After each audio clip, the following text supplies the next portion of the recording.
বাংলাদেশে ফৌজদারি কার্যবিধির ৫৪ ধারা সেকশন ৫-৪ of the code of criminal procedure খরপেট আইন শৃঙ্খলা রক্ষাকারী বাহিনীর কর্মকর্তাদের বিশেষ পরিস্থিতিতে আদালতের ওয়ারেন্ট ছাড়াই কাউকে গ্রেফতার করার ক্ষমতা প্রদান কর।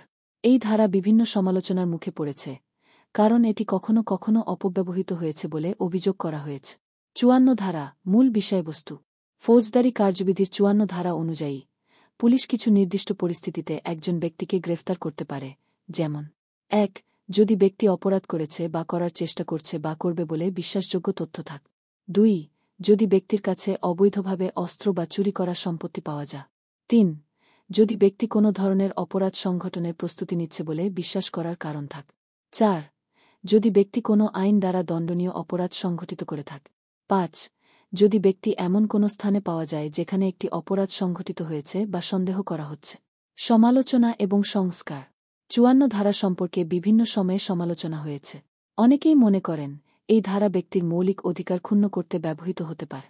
এজন্য বিভিন্ন সংগঠন ও মানবাধিকার কর্মীরা এই ধারার সংস্কারের জন্য দাবি জানিয়ে আসছে। ৫৪ ধারার অপব্যবহার প্রতিরোধে সুপ্রিম কোর্টের নির্দেশনা। বাংলাদেশ সুপ্রিম কোর্ট ২০০৩ সালে ৫৪ ধারা এবং ১৭০ ধারা সম্পর্কে কিছু নির্দেশনা প্রদান করে, যা নিম্নরূপ: গ্রেফতারপূর্বক মেডিকেল পরীক্ষার ব্যবস্থা। গ্রেফতারের পর সন্দেহভাজন ব্যক্তির মেডিকেল পরীক্ষা বাধ্যতামূলক করা। গ্রেফতার সংক্রান্ত রিপোর্ট। নির্দিষ্ট সময়ের মধ্যে আদালতে রিপোর্ট প্রদান। আদালতের পরিদর্শন। সংশ্লিষ্ট বিচারক দ্বারা পুলিশের কার্যক্রমের পরিদর্শন। সংক্ষিপ্ত বিবরণ। ফৌজদারি কার্যবিধির ৫৪ ধারা আইন শৃঙ্খলা রক্ষাকারী বাহিনীকে বিশেষ ক্ষমতা প্রদান করলেও এর অপব্যবহার রোধে সংশোধনী এবং সঠিক প্রযোগের ওপর গুরুত্বারোপ করা জরুরি।